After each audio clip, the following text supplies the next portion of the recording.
मैं लोक गायक अर्पित सिंह पूरी पार्टी सहित सिराज हिंद जौनपुर की धरती से लोक संगीत बिरहा को सुनने वाले तमाम श्रोता बंधुओं को यथोचित नमस्ते प्रणाम सलाम करते हुए एक वीर रस बिरहा की प्रस्तुति देने जा रहा हूँ। 4 लाइन भूमिका में भाव दिया गया है मास्टर भैया।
उस समय से ली गई है भैया। तीनों भैया भोरिक देवाई तो चंद्राई अखाड़े पे रियाज कर रहे हैं। अखाड़े पे रियाज करते करते काफी लेट हो गया। छोटा भाई देवाई कल भैया ई बाजल जरूरी होला का भोरिक कल बाजल जरूरी होला, ई हमरे यादव कुल का शान है। अब इन बजता बाड़ा एक बात भोरिक अपने दोनों भाई देवाई तो चंद्राई के समझावत बाड़ा। बिरहा में कव्वाली लगली है।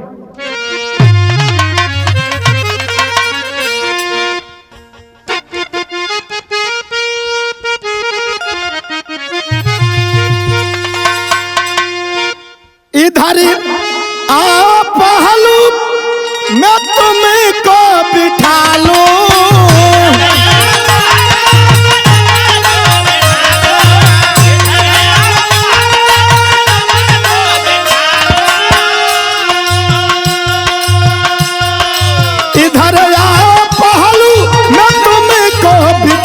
लूं, आजा मेरी रानी तुझे दुल्हन बना लूं, आजा मेरी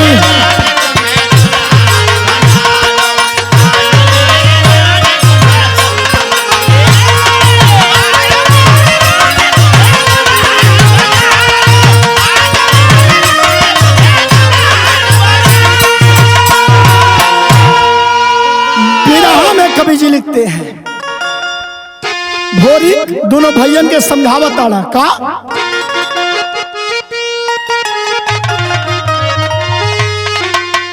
अरे पूर्वजों की थाती मेरे गुण है खानदानी,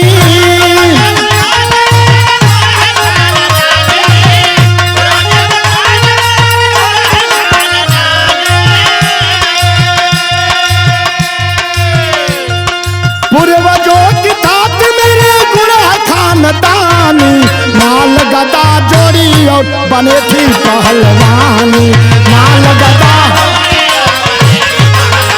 जिया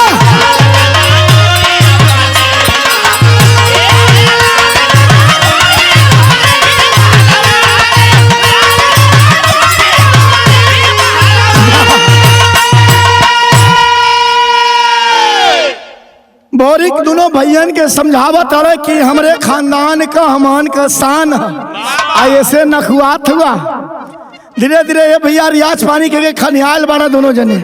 तीनों भाई भोरिक देवाई तो चंद्राई घरे घर बाड़ा माई मंजरी दूध चूरे के जोहत बा कि बचवा यही है दूध पी हम।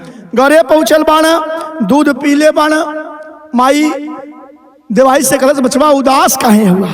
देवाई कहे माई उदास यही बदे हिला कि देखिला गांव भरे में सब कर मम्मा नन्ना आवल हमहन के मम्मा नन्ना ना हुआ का। माई कलश की मम्मा नन्ना जब इतनी बात मंजरी सुन ले बे भैया तो भयल का।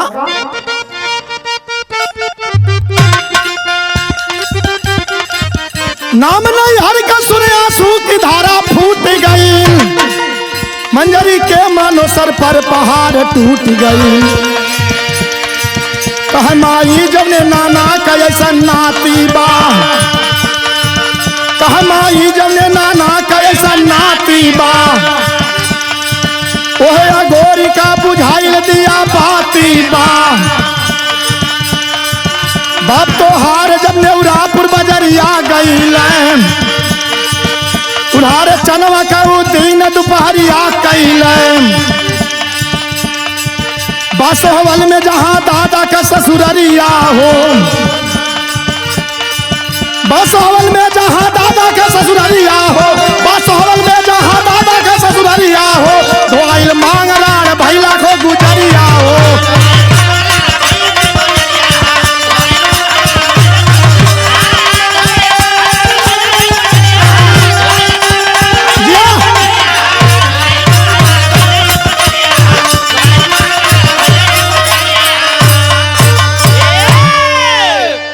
लोक संगीत के सुने वाले ये भैया जब इतनी बात देवायत के मुंह से माई मंजरी सुल्ले बार रोवा लगल। रो के कलश भैया तोरे ननियाउर तो है लेकिन कुछ कार्ड बस कुछ छूट गल। मन में तीनों भैया प्लान बना लेना भोरिक देवाई चंद्राई कि हम ननियौरे जाप।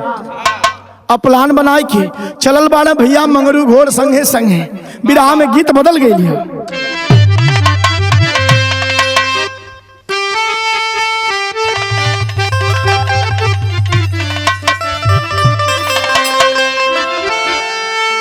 अरे बरहे बरसवा पे अरे गइला मोर बलमुआ, सुतला पी के तारी रे खारी हनवा सु।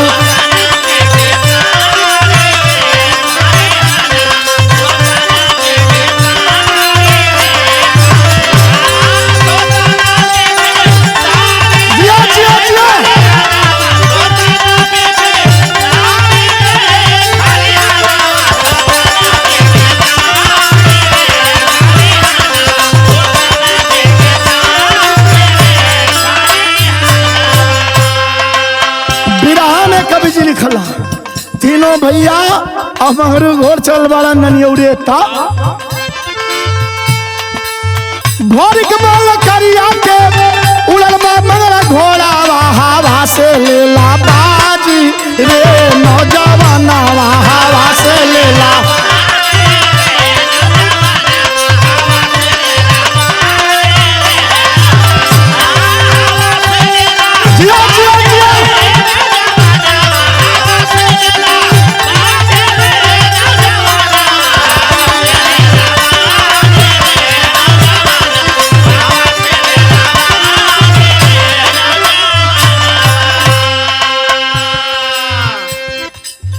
पिछवा देवाइत चन राइत का सवरिया,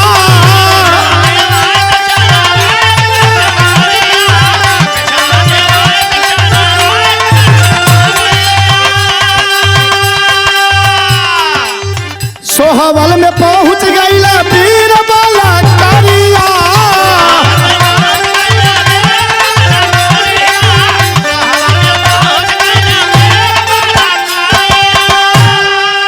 भैया आगे आगे देवाई तो पीछे पीछे चंद्राई दोनों भैया पहुंचल बड़ा कहा अपने ननियौरे सोहवल में। तब अरे दहिने दुर्गा बाएं बना, अरे दहिने दुर्गा बाएं बना सत्य का पहारावा, पुजाई अब के बहिया रे बालावा नावा पूजाई।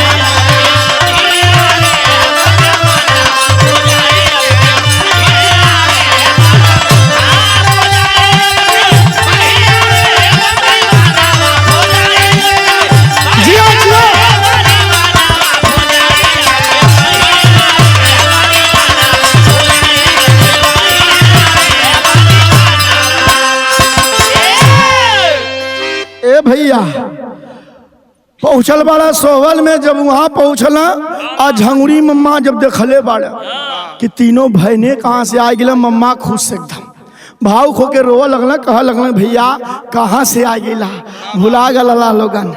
बताने लगते तीनों भैया भोरी देवाई तचनाइत की मम्मा बड़ी याद आवत रहा। ये हर मंगरू घोड़ मने मने भुसुरात हुआ कि सार कबो धोखा न करे। तब ए भैया ये हर झिंगुरी मम्मा जब देखल तीनों बहनन के खुश हो गई ना, बड़े भाव से बड़े आदर से बैठौला, कहल भैया कम से कम नताई तो जगा देला। बैठौले बाड़ा ये भैया ये हर बाटी और खीर चोखा न लगल, कल आज भैनन का तनी खातिर कह दे। खाए पी के तीनों भैया जब सुतल बाड़ा बंगला पे, जब रात का 12 बजल बा ता लगल युद्ध वाला बाजा बजाए। और जब मंगरू घोड़ के कान में आवाज गई, मंगरू घोड़ कहने की लगत बा कि झिंगुरिया पहले वाला बदला लेवे बदे उतारू भैल बा। एनहन तीनों सुतल बाना आई रात कुछ काम खराब करी, तुरंत जाए के भोरी के उठा देना। मंगरू घोड़ कहना भोरी यहाँ से उठा या भागा, देखत हुआ यह मारुआ बाजा बजत बा, लड़ाकू बाजा हो सकत तो हर मम्मा आज रात विराट खतरा कही जा। भोरी खला कि मम्मा तब कहे पहले यहाँ से भागा। आ तीनों भाई भोरी देवाई चंद्राई मंगरू घोड़ के पीठी पे बैठल बाड़ा। कुछ दूरी पे जाके एक पोखरा मतलब सगरा पे रुक गई, रुक के वहीं आराम कैले बाड़ा। जब सवेर भयल भोरी कहे सवेरे अगर मम्मा आई तो के मारब जरूर, धोखा कैले बा। सवेर भल जब झिंगुरी उठना देखना तो भयने गायब। लोगन से पूछा लगल, कहना भैया 3 लड़का ही सुतल न, के घोड़ा रहा देखला, केहू बतौलस कि उस सगरवा पे कौनो बाड़ा वही पोखरवा पे के घोड़ा है और 2-3 लड़का हो तलवार सलवार भाजत। मंगरू घोड़ भोरिक से कहला कि देखा भोरिक हम ऐसा लगत बे कि तोहार मम्मा आवत था। ये हर से झिंगुरी बेचारू ताव में कितना खातिर करे, ओकरे बाद नहीं यहाँ तोशक तकिया पे नींद ना आई है, जाके पोखरा में सुतत था। ताव में पहुँचल बाड़ा भोरिक देखला जब झिंगुरी मम्मा के डांट के कहले बाड़ा, कहले का हुआ, अरे इतिहास गवाही देता है, अरे इतिहास गवाही देता है, कुछ मामा अत्याचार किए, मामा माहिल या शकुनी कंस कुल बहन का वंश उजाड़ दिए। तुम भी तो हमारे मामा हो, अरे तुम भी तो हमारे मामा हो, लगता है सही ईमान नहीं, विश्वासघात कब कर दोगे, बातों का तेरे धरान नहीं। ए भैया जब देखले बड़ा झिंगुरी मम्मा के भोरी डांट के कहला कि तू कंस शकुनी से कम ना हुआ, राती का बाटी खीर खियावत हुआ और आधी रात का मारुआ बाजा बजवावत हुआ, जान मारे बदे। झिंगुरी रोवा लगला, कहला भैया हम ना बजवावत रहे, हमरे यहाँ गजड़ी राजा है जेकर बिटिया गुंजवा सयान हो गई ब्याहे लायक, और शर्त रखले बे कि जे हम युद्ध में हराई दे तो हमरे बिटिया से ब्याह करी। तो हम ना कुछ कैले भैया, तो के कैले कहे वह गजड़ी राजा। भोरी कल जाए को सार से कह दा कि अब ब्याह करे, अब आयल बाड़ी तो दुल्हन लेके जा। तब अरे लड़ाई यार पार क होई, ए भैया लड़ाई यार पार क होई, मान से निकल के नाहर बोला है गुर्राई, अरे गुर्राई अरे गुर्राई।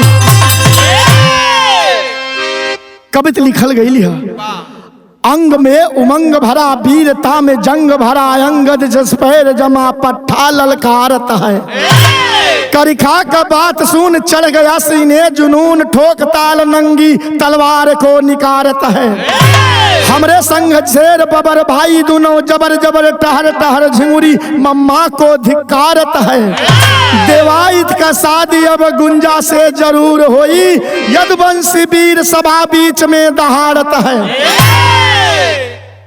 ए भैया बोरी कलम मम्मा जा गजड़िया से कह दा कि ओकरे बिटिया का बियाह हमरे भाई देवाइत या चनराई दोनों में से केहू से कैली।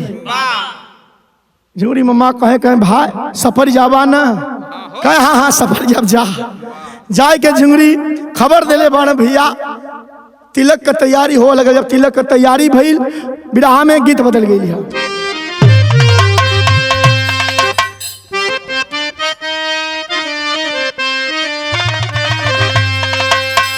अरे हम गवनवा नहीं जाब, हम गवनवा नहीं जाब, नई नई प्रीता लगल यही रनवा, नई नई प्रीता लगल यही रनवा, हम गवनवा नहीं जाब।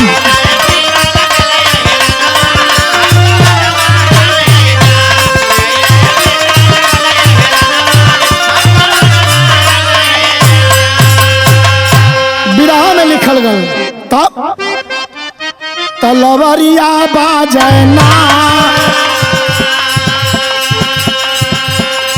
तलवरिया बाजना,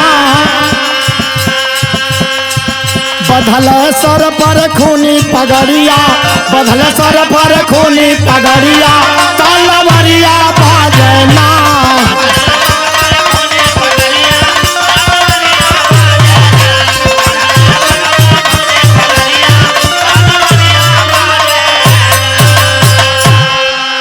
अरे आइल सारा गजाधर पाका,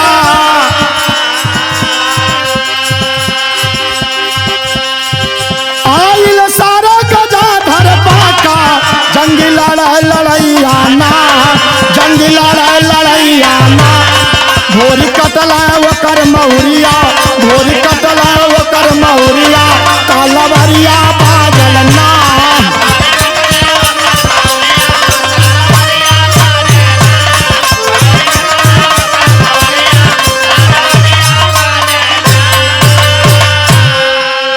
ए भैया शादी की तैयारी हो गई, चढ़ाई हो गई बा। एक तरफ गजड़ी राजा का सेना बा, दूसरी तरफ भोरी, और तब तक लड़ाई छिड़ल बे। वही में गुंजा का भाई मतलब गजड़ी राजा का बेटा गजाधर आके लड़ाई के मैदान थमले बा। भोरी के लपक के गर्दन काट ल। जब गर्दन गजाधर के कट गई, गजड़ी राजा के सेना जे जहरे भागत बे ते तेहरे भागत। गजड़ी राजा भी मैदान छोड़ के महल की तरफ बगल बा। जब महल में गल, गुंजवा देखलस कि बाबू चल न, कहे बाबू आखिर लौटला काहे। गजड़ी राजा कलस के रे बिटिया बड़े तेज हुआ स, तोरे भैया का गर्दन काट लेला। गुंजवा कहे भैया गर्दन काट लेला, कहे हाँ। उस समय प्रमाण मिला कि गुंजा एक पुरुष का वेश बनाती है, पगड़ी बांध के घोड़े पे बैठ जाती है, बोल पड़ती है कि मैं अपने भाई के मौत का बदला लूंगी। तब ए भैया गुंजा घोड़े पे सवार होके पहुंचती है रणभूमि में, जंग के मैदान में। आगे आगे गजड़ी, पीछे पीछे गुंजवा जाके जंग के मैदान में जादू की मार शुरू कर देती है, जादू चलाना शुरू कर देती है। और जादू जब मारती है, पूरे बाराती और जो दूल्हा है सभी लोग पत्थर के बन जाते हैं। जब पत्थर के बन जाते हैं, आदेश कर देती है अपने पिता गजड़ी को, कहती है पिताजी जाके गर्दन काट लो। गजड़ी कहे भैया हम न जा, भी बड़े जोर कुल तलवार चलावा न, हम ही के मारनी है। कहे अब कुछ न करिए, जा। गजड़ी जाके भोरी के गर्दन को काट लेता है, काट के लेके महल में चला जाता है। सारे बराती पत्थर बने खड़े हैं। इबतिया दुर्गा माई देखत है। मंगरू घोर से कहनी कि अगर बचल चाहत हुआ तो यहाँ से भागा, ये बदे जादू का काट हम नहीं जाने। मंगरू घोर कहे नहन, कहे नहन बाद में देखल, पहले यहाँ चला। कुछ दूरी जाके छिप के देखत तानी दुर्गा माई और मंगरू घोर, सारे बराती सब लोग पत्थर के बने हुए हैं। गुंजा वापस चली जाती है। सभी लोग रणभूमि में खड़े हैं पत्थर बन के। जब पत्थर बन के खड़ा बाड़ा, ये हर दुर्गा माई और मंगरू घोर कल की चल जाओ वापस जाके मंजरी के बतावल जी, ये बदे जादू मादू हम जानी तो ना, वह कुछ उपाय लगाई। जब आते हैं आके मंजरी से सारी बात बताते हैं, मंजरी धिक्कारने लगती है, बोल पड़ती है कि आप यही मेरे स्वामी के द्वारा चढ़ाया हुआ पूजा और दिया हुआ बलिदान का फल दी। आपके होते हुए मेरे बच्चे पत्थर बन गए, मेरे बेटे का सर धड़ से अलग हो गया और आप आके मुझे यही खबर दे रही हैं। धिक्कारना शुरू करती है। धिक्कारती कैसे है मंजरी? भाव आल्हा में लगा है।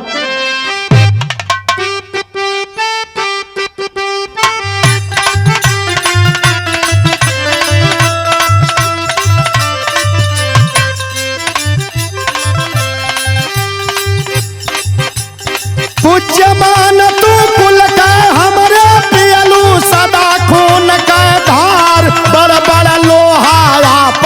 जितवलू भुजा पे रहलू तू तैयार बड़ बड़ लोहावा पजतवलू पड़ला जमने दिन गाढ़े में रण बीचे सुंदर सरतार आपन गर्दन काट के दिहल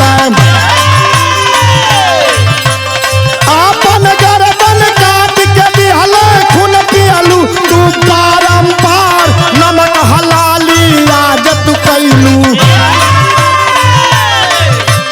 नमक हलाली आज तू कैलू तोहरे दियले बाधिकार मंगरू घोड़ के लाज नयावत मंगरू घोड़ के लाज नयावत मुँह दिखावे हमरे द्वार हवा से बाजी लेवे वाला हवा से बाजी लेवे वाला एनहू का मत गईली मार हवा से बाजी लेवे वाला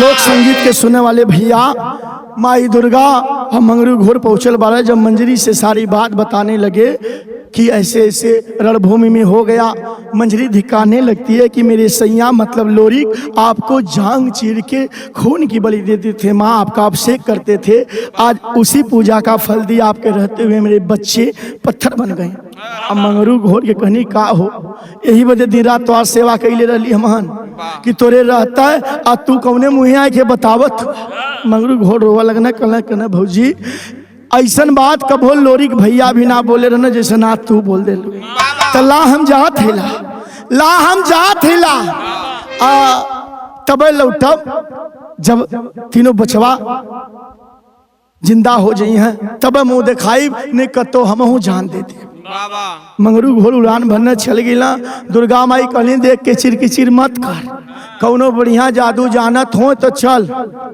वहाँ हमार जोर न चली वहाँ जदुए का जोर चली तब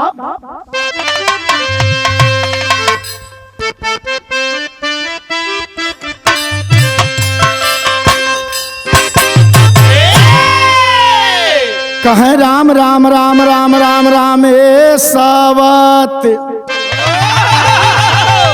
मुन्ना भैया मेहरारू के झगड़ा बड़ा खराब होला पहुँचल बे महल के सामने गुंजवा महल में बा बहरे से गरियावा शुरू कैले कहे कि राम राम राम ए सावत अरे कहत त कहबू आपन लेकिन बरजल बात माना हमार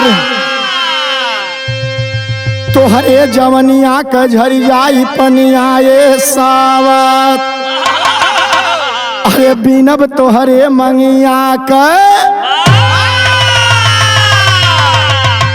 घर से बहरवा निकली जो रे हर जइया कालू काइल बाड़ी बुजरी कालू काइल बाड़ी बुजरी जैसे कोने में लुकाइल बाबिला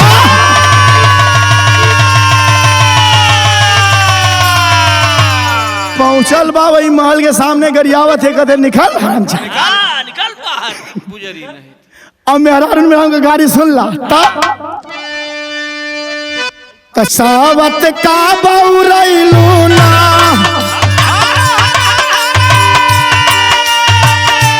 काहे गरम भइलू ना बात ढेरा दूर ना नैया तो है पूछी नहीं कुकुरो भी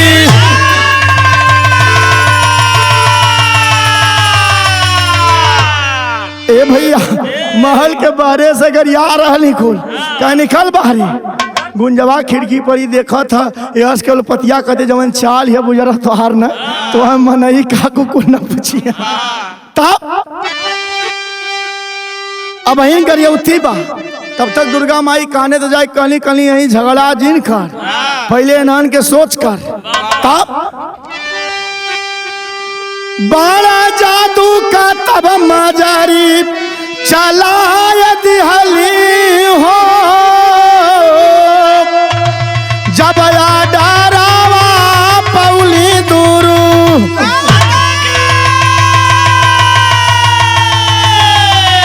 अगिया बरसा लागल रे हीरावा, ओही किलावा के हो माँ।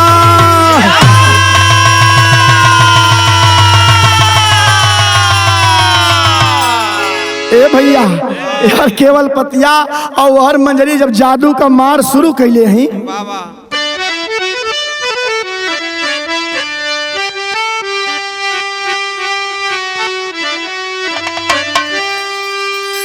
अरे तम तमात निकली घर से बाहरवा गुंजा कर जलवा, अरे तम तमात निकली घर से बाहरवा गुंजा कर जलवा, अकेली तुरंत जादू का बौछरवा गुंजा कर जलवा।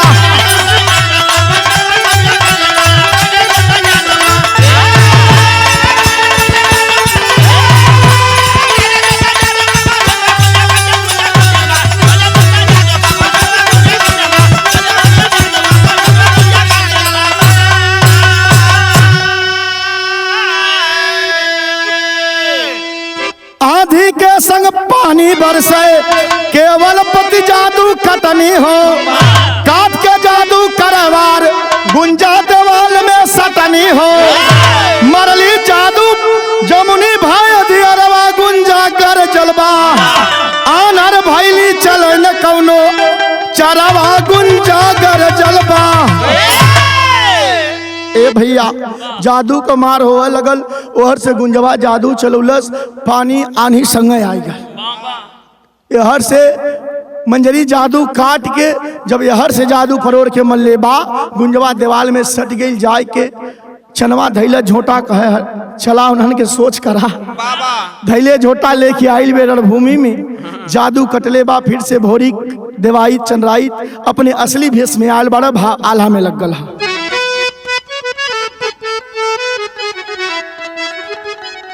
अरे कहाँ भोरी के घोड़ावा के, अरे लात सहा घोड़ावा, शेरावा का पंजा लेला शेरावा संभार,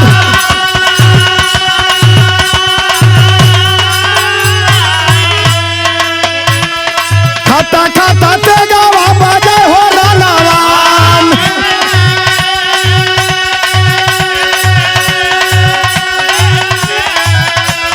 कटा कटा मुंडा गिरा धरती माझार,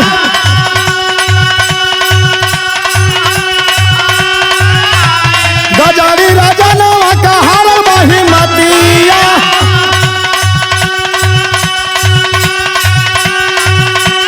भागेला मैदान छोड़ी तुरंत तकाल,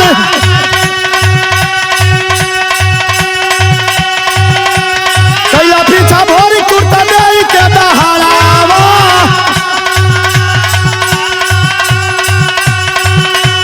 घुस गया किलावा में नीच बदकार।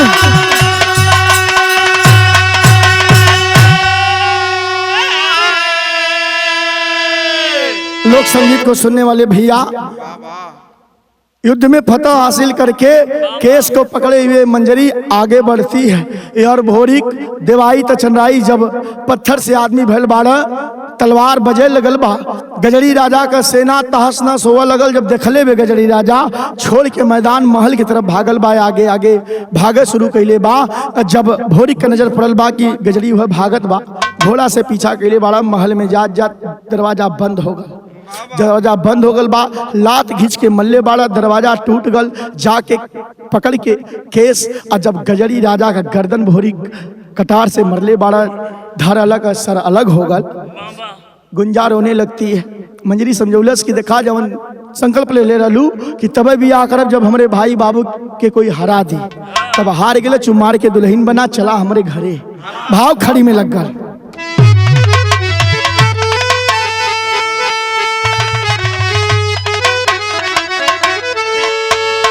अरे ना को तना जबई बाबा माई ना चली बागी बीरवन के संभालवा बीरताई ना चली।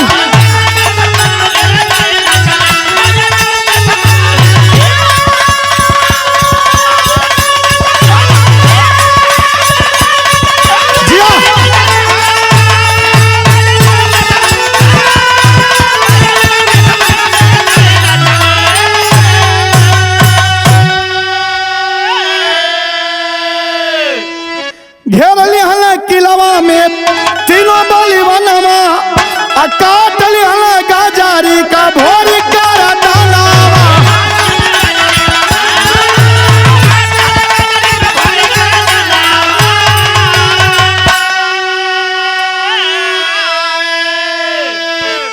चाणक के आगे कोई का चतुराई ना चली बागी बीरवन के समानवा बीरताई ना चली।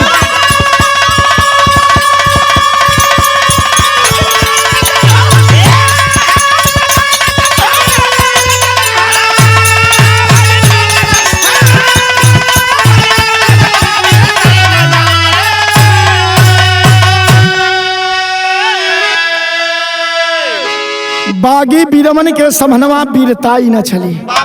आखिरी लाइन लगा गुरु घराने का परिचय भैया। गुरुपत्तु गुरु राम अवध सोहित ग्वाल रण बंका दीपक सिंह कवि अमरदेव का बजल विजय का डंका। अरे लड़ाई आर पार का होई अर्पित कवि नरेश के का कोई अजमाई लड़ाई आर पार का